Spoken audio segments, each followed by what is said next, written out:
आप सभी को जय मसीह की।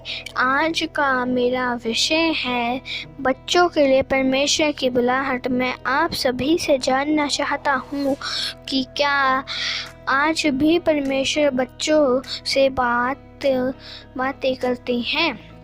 मैं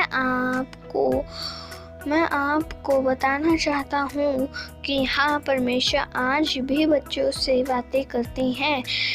हम सभी सैमुअल के बारे में अच्छी तरह से जानते हैं।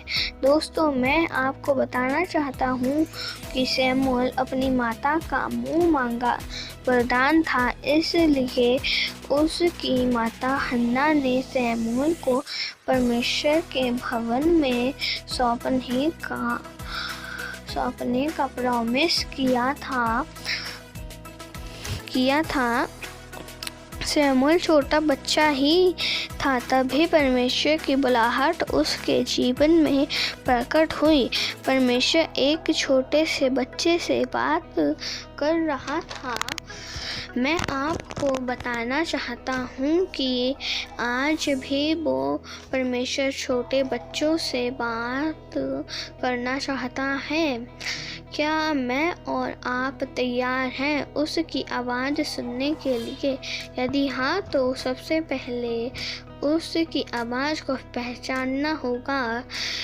जिस प्रकार सैमुअल जो परमेश्वर की आवाज़ को नहीं पहचानता था और वह बार बार एली याजक के पास जाता है और उससे पूछता है, क्या तूने मुझे बुलाया?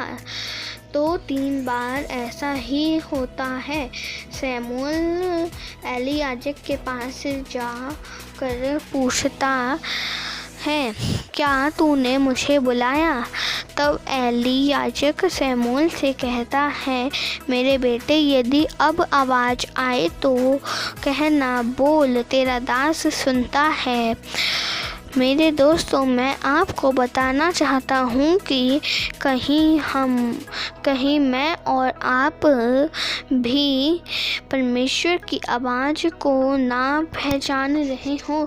परमेश्वर तो हमसे बात करना चाहता है। उसने हमें बनाया ही इसीलिए है। वो हम में रहना चाहता है। मैं आपको बताना चाहता हूँ, राजाओं की किताब में वहाँ एक राजा की चर्चा है। यह राजा मात्र 8 वर्ष का है और बाइबल बताती है कि इस राजा ने सब वो काम किए जो परमेश्वर को पसंद थे।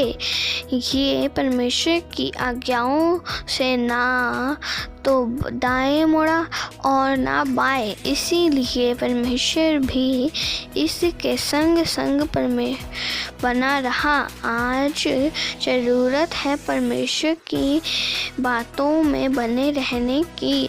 मैं आपको एक और बच्चे से मिलवाना चाहता हूँ। बाइबल बताती है उसके मुंह से लालिमार टपकती थी और इस बच्चे ने एक लंबे चौड़े दानव को मार गिराया, सिर्फ नाली के 5 चिकने पत्थरों से, और 5 पत्थरों से नहीं वरन सिर्फ एक पत्थर से, क्योंकि ये परमेश्वर का चुना हुआ था। परमेश्वर की बुलाहट थी इस बच्चे के लिए। आप सभी जान गए होंगे कि मैं किसकी बात कर रहा हूँ।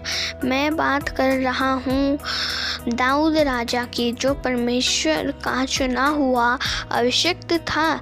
आप सभी को बताना चाहता हूँ कि नए नियम में यीशु मसीह कहते हैं, छोटे बच्चों को मेरे पास आने दो, उन्हें मना मत करो, क्योंकि स्वर्ग का राज ऐसो ही का है। प्रभु कहते हैं, जब तक तुम अपने आप को बालकों के नाई नहीं कर लेते तो तुम्हारा स्वर्ग में जाना संभव है। दोस्तों, हम सभी प्रभु के बच्चे हैं। हमें हमेशा उसकी आज्ञाओं में बने रहना है और उसके मार्गों पर चलना। परमेश्वर का वचन आप सभी में बहुत सफल लाए। उसकी आशीष से आप सभी के जीवनों में बनी रहें।